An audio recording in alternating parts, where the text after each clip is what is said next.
मणिपुर की हिंसा, बंगाल इशू, दिल्ली के रैकेट, पहलगाम में कैसे इतना बड़ा हो जाता है, दंगे हो जाते हैं, कैसे किसी को खबर नहीं लगती, अकाउंटेबिलिटी कोई नहीं लेता है, किसी को घुसपैठिए भारत में आ जाते, ऑलरेडी इनको बाहर क्यों नहीं निकाला जाता है। घुसपैठ करने से नहीं रोक सकते, लेकिन इन्हें डिपोर्ट करने से तो रोक सकते हो।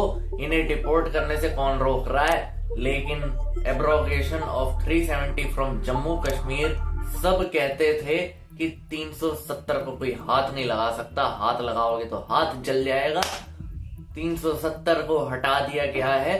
J&K, जम्मू एंड कश्मीर और लद्दाख को भी अलग अलग कर दिया गया है। दंगे भड़क सकते थे इससे, लेकिन इतनी फुल प्रूफ प्लानिंग थी भाई साहब कि कोई भी ऐसा पहला स्टेप उठा ही नहीं पाया, किसी को मौका ही नहीं मिला। 370 को हटा दिया गया है। जम्मू एंड कश्मीर में इंटरनेट को शट डाउन कर दिया गया है। लीडरशिप को भी हाउस अरेस्ट कर लिया गया है। सबसे बड़ी अचीवमेंट है ये। अब पूरे देश में एनआरसी लाया गया है।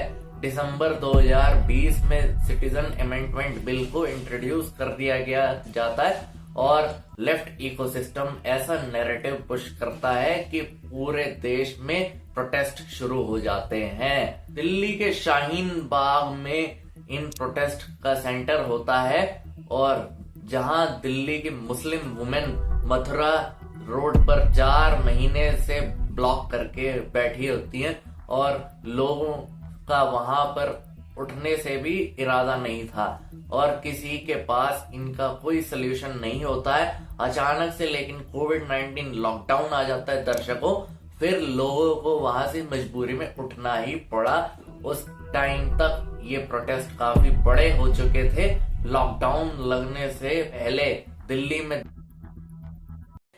इनमें 50 से भी ज्यादा लोग, सबकी जानें जा चुकी होती हैं और इंटरनेशनल कवरेज भी मिल चुका होता है। और इन प्रोटेस्ट को जब दंगे हुए, यूएस का प्रेसिडेंट जो है डोनाल्ड ट्रंप, वो भी विजिट पर आए होते हैं। इंटरनेशनल लेवल पर बेइज्जती हो जाती है। फिर सीएए बिल, जनता अच्छे से कम्युनिकेट नहीं कर पाता कोई भी इनके बीच में और लेफ्ट नैरेटिव को काउंटर कर नहीं पाता कोई भी। आपको पता है 2005 में 15 लोग पाकिस्तान से इंडिया आए थे इंडिया पाकिस्तान का मैच देखने के लिए और 15 में से सिर्फ 4 ही ट्रेस हो पाए, 11 अभी तक गायब हैं। इनका कुछ भी पता नहीं चल पाया अभी तक कि कहाँ पे है, कौन कहाँ पे है। और अटैक के बाद हमने देखा है पहलगाम में पाकिस्तानी भारत में इल्लीगली रह रहे हैं। जिन लोगों के पास पाकिस्तानी पासपोर्ट है वो भी इंडिया में आकर वोट डाल रहे हैं। इंडिया बांग्लादेश का बॉर्डर काफी पोरस है, इससे पूरी तरह से फेस नहीं किया जा सकता, लेकिन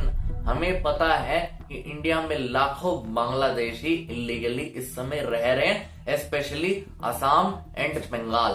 फार्म बिल इशू पर हम बात करते हैं। दोनों ही हाउसेस पास कर देते इसे, लेकिन इसके खिलाफ फार्मर्स प्रोटेस्ट करने लगते हैं। ये प्रोटेस्ट पूरे नॉर्थ इंडिया में फैल जाता है। शाहीन बाग से 10 गुना खतरनाक होता है प्रोटेस्ट। सिंगू, टिकरी और गाजीपुर बॉर्डर्स ब्लॉक हो जाते हैं। इंटरनेशनल मीडिया और लेफ्ट मीडिया दोनों ही आता है जब फार्म लॉज चेंज करने के लिए तैयार हो जाते हैं। फार्मर्स रुकते नहीं है, डिमांड पूरी होने के बावजूद भी, और खालिस्तानी मूवमेंट एक बहुत बड़ा रिवाइवल शुरू हो जाता है इसका। और मणिपुर की कुकी मेटी कम्युनिटी के बीच वार क्लैश शुरू हो जाती है। सिविल वार जैसी सिचुएशन बन जाती है। 250 से भी ज्यादा जाने जा चुकी हैं इसमें। और इंडिया से नेक्सलिज्म खत्म कर देना, साफ कर देना बहुत ही अच्छी बात है, बहुत ही बड़ी अचीवमेंट है। From red corridor to red pocket Bastar अब रेड लिस्ट हो चुका है, बाहर हो चुका है। और अब देश में सिर्फ 18 डिस्ट्रिक्ट हैं जो नक्सल अफेक्टेड हैं। 18 से 0 हो जाएगा ये आगे आने वाले टाइम में। और 6 ऑर्गेनाइजेशन का लाइसेंस सस्पेंड कर दिया गया है, फॉरेन फंडिंग के जो पेड प्रोपेगेंडा चलाते थे। आपका क्या कहना है? ये भी बहुत अच्छी बात करी गई है, हमें कमेंट करके जरूर बताएं।